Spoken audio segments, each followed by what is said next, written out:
bluff. It has taken about 2 hours. I mean, are the Pakistani ministers, the defense ministry, the home ministry, the prime ministry, the foreign ministry, and the military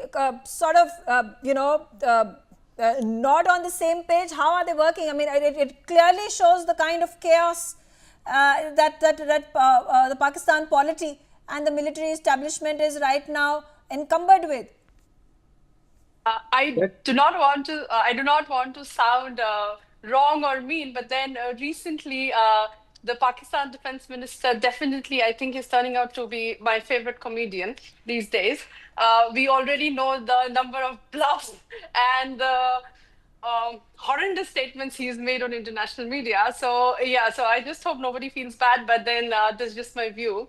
There is no clarity of thought with respect to how Pakistan or what Pakistan is doing. The only thing that is very clear is, see, they already know that they cannot win us in conventional warfare. So the idea that, they are trying to create chaos. They are trying to create chaos-like situation in our country by social media warfare, by sending a barrage of drones, missiles now, UAVs, loitering munitions. So this is all, this is all a part of them to actually try to distract us, deter us in our own thoughts and in our own way ahead. So we need to understand that this is what they're trying to do.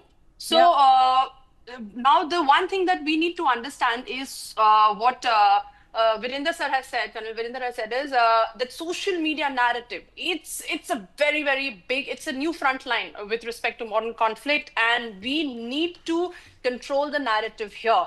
We need to be the we need to engage. We don't, there's no point thinking about it, talking about it, being enraged about it. We need to actually engage. We need to be the aggressors here. I will tell you one example that there are many friends of mine who are on social media who are posting with respect to many things.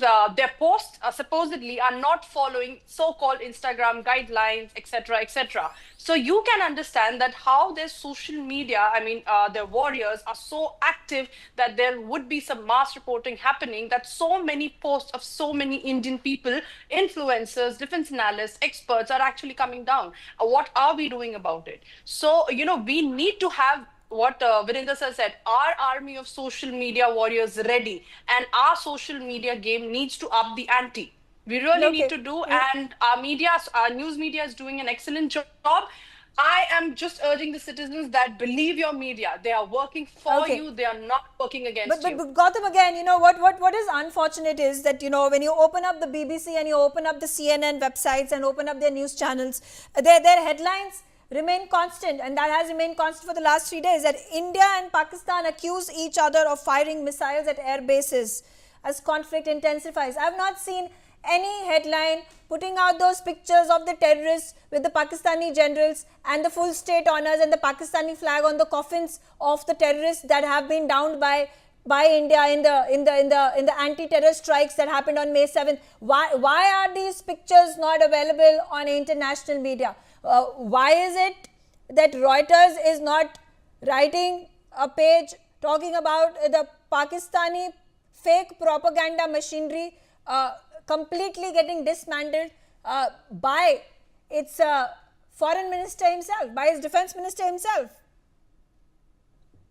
Well, Megha, I think we need to understand a few hard facts. One is the West couldn't care less what happens between India and Pakistan, except in a vague way that these are two nuclear powers at war.